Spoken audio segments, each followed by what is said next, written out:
Pourquoi le bétonnage a-t-il gagné le pari des constructions des routes à Kinshasa? Suivez.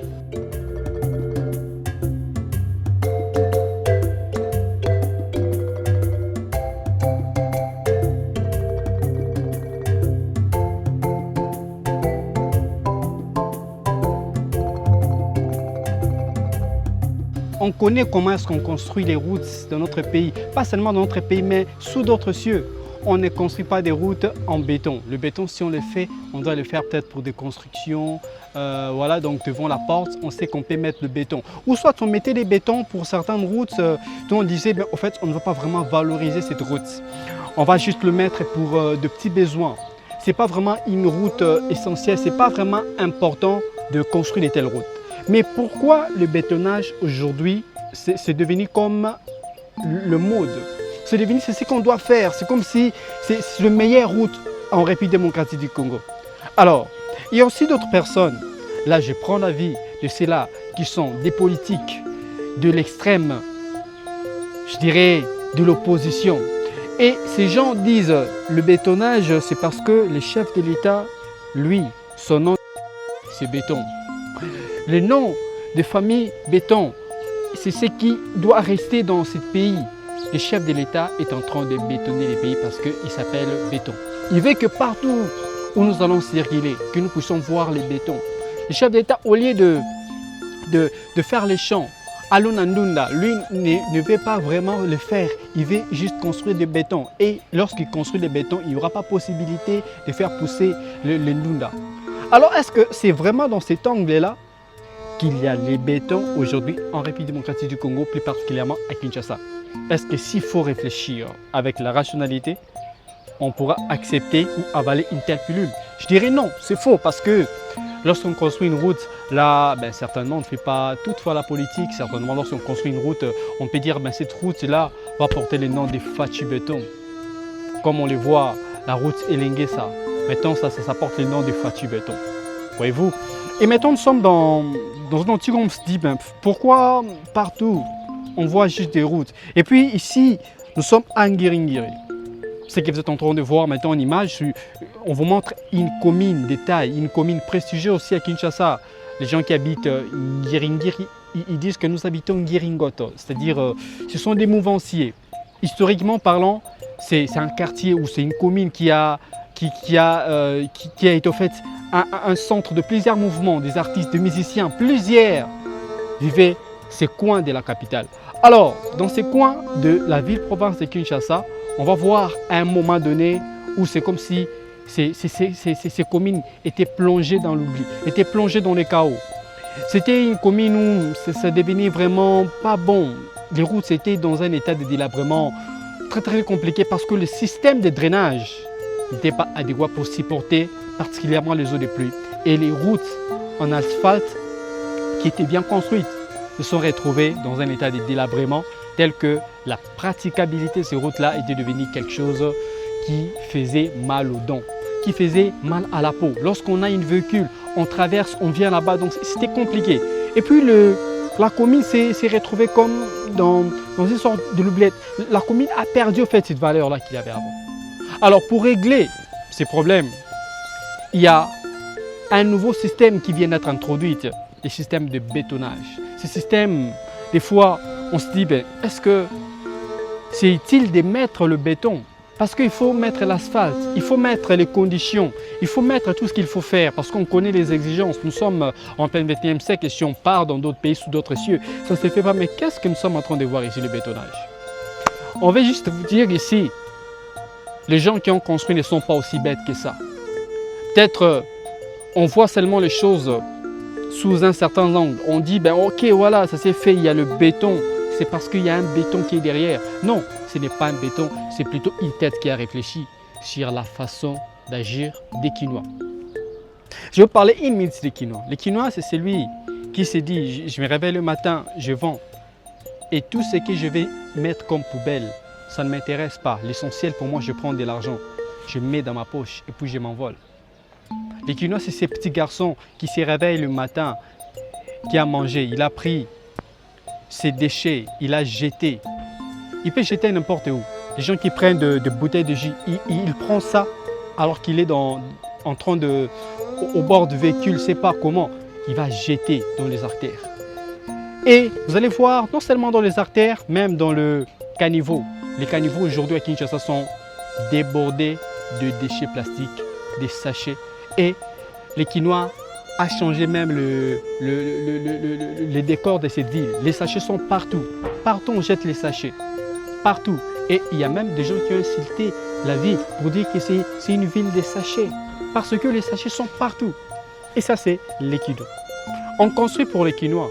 On lui donne une belle route, une route en esthétique. On met tout ce qu'il faut faire. Revenez après 2 jours, 2 semaines, 1 mois. Vous allez voir ce que ces routes vont devenir. Et lorsqu'on met les bétonnages, certainement, ce n'est pas quelque chose de beau à voir aux yeux, mais c'est quelque chose de durable. Lorsqu'on est béton, c'est une expression aussi en français qui veut dire qu'on est dur. Vous savez, lorsque vous êtes en face de quelqu'un qui n'a pas assez de caractère, lorsque vous êtes dur, c'est comme si quelqu'un qui a donné des points, mais il a donné sur le fer. Et ça fait maintenant, ça brise les bras. C'est peut-être un message, c'est peut-être quelque chose qui va poser les fondements sur des choses beaucoup plus meilleures qui doivent venir, mais qui nécessitent à ce que le Congolais puisse se dire que ce que je suis en train de voir, ce qu'on est en train de me donner, c'est pour m'interpeller. Parce que ce qu'on ne fait pas généralement, c'est qu'on ne sait pas donner du goût à des choses que nous avons, à des choses qu'on construit pour nous. On vend partout. On donne toujours l'impression qu'on est pauvre. On donne toujours l'impression que ça ne marche toujours pas. Et ça vaut la peine de vendre même là où on ne doit pas vendre. Ça donne la peine, ça vaut la peine de jeter les poubelles partout. Et lorsqu'on est en train de bétonner ces coins, c'est aussi pour dire que cet endroit, avant ce n'était pas comme ça. Les gens qui ont détruit, ce n'est pas les étrangers, ce ne sont pas les Rwandais qui ont détruit ici. C'est plutôt les Congolais qui ont détruit. Mais ils ont détruit pourquoi? Ils n'ont pas détruit avec le marteau, ils ont détruit parce qu'ils n'ont pas bien utilisé. Lorsqu'on construit des routes, on ne vise pas seulement la circulation des gens, on ne vise pas seulement la mobilité, on vise aussi la beauté. Mais lorsque la beauté est sacrifiée, lorsque ce qui devrait être une occasion de bien-être commun est sacrifié, ce qu'on doit faire, c'est de construire les routes en béton. Et voilà, c'est la raison qui fait qu'aujourd'hui, les routes en béton gagnent du terrain. Mais aussi, il y a un problème de coût. Les coûts, lorsqu'on veut construire les routes en asphalte, les coûts est élevé. Mais lorsqu'on met en béton quelque chose de durable, quelque chose qui est ordinaire, des fois ça ne coûte pas. Alors les routes en béton, pour ceux-là qui vont faire des analyses politiques, ils vont dire oh non, le chef de l'État il s'appelle Fachi Béton, il a mis des routes en béton partout parce qu'il veut pérenniser son pouvoir.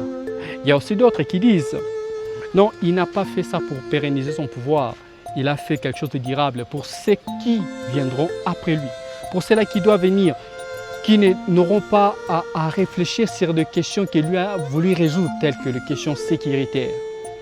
Et ne doivent pas faire des choses comme moi je l'ai fait. Et ne doivent pas réfléchir sur des choses que moi j'ai déjà réfléchi. Je dois mettre des bases, des fondements. Je dois jeter les jalons pour que le pays puisse décoller. Et nous sommes dans cette république où il y a des bases que nous sommes en train d'hériter aussi. D'une part, on peut le dire comme ça, qu'on se les dise. Des bases qu'on hérite parce que dans chaque saison, dans chaque régime, dans chaque système, il y a toujours des acquis. Il y a des choses qu'on doit capitaliser. Et lorsqu'on capitalise ces choses, ça nous met à un certain niveau. Il y a toujours des réformes, il y a des choses positives que l'on doit toujours tirer. Et lorsqu'on tire ces choses, on sait l'apprécier, on sait vivre avec. Ça peut nous donner plus d'allure pour aller encore plus haut, pour faire encore plus de choses. Nous sommes ici à Ngiringiri. Nous sommes en train de voir maintenant les routes. Comment est-ce qu'on a construit? On a construit parce qu'on a réduit les coûts. On a construit en béton. Et ça permet à ce que le quartier puisse avoir encore cette image positive que ces communes avaient avant. Ces coins qui étaient négligés avant commencent maintenant à voir le jour. Et non seulement ce coin, même à Kinshasa, vous allez remarquer qu'il y a maintenant plusieurs routes en construction. Partout, il y a des routes en construction et ça permet une fluidité. Il y a des solutions qui arrivent comme ça. c'est pas ce qu'on veut. Le meilleur, c'est pas ce qu'on veut. Mais on a l'essentiel. Et l'essentiel, c'est le béton. Et le béton, c'est comme le foufou. Tu le prends le matin, c'est pas très beau, mais ça donne déjà à rassasier. Tu peux aller partout, tu peux voyager avec ça. Et c'est ce que vous êtes en train de voir aujourd'hui à Nguérénguéré. On a mis le béton, c'est pour permettre à ce qu'il y ait des routes partout. Alors imaginez-vous un instant, si on prenait soin de ces routes, quelque chose peut être aussi mauvais, mais lorsqu'on prend soin de ça, on dit on va construire des belles maisons autour. On va vraiment prendre soin du devant, de nos parcelles. On ne va pas jeter des immondices comme on le fait d'accoutumée. Ce quartier restera toujours beau parce que le béton, c'est aussi beau lorsqu'on sait l'apprécier. Voilà un petit peu notre petite réflexion du jour par rapport à cette Voix en Explore. Vous avez un avis contraire? Vous avez quelque chose à dire par rapport à notre speech du jour? Vous avez toujours votre clavier. Vous pouvez toujours nous écrire en commentaire. Pourquoi ne pas chercher à entrer en une discussion beaucoup plus profonde avec vos idées, et ça va nous permettre plus de faire des investigations et de mener plus d'exploration pour vous. Et voilà pour aujourd'hui. On prend rendez-vous au prochain numéro.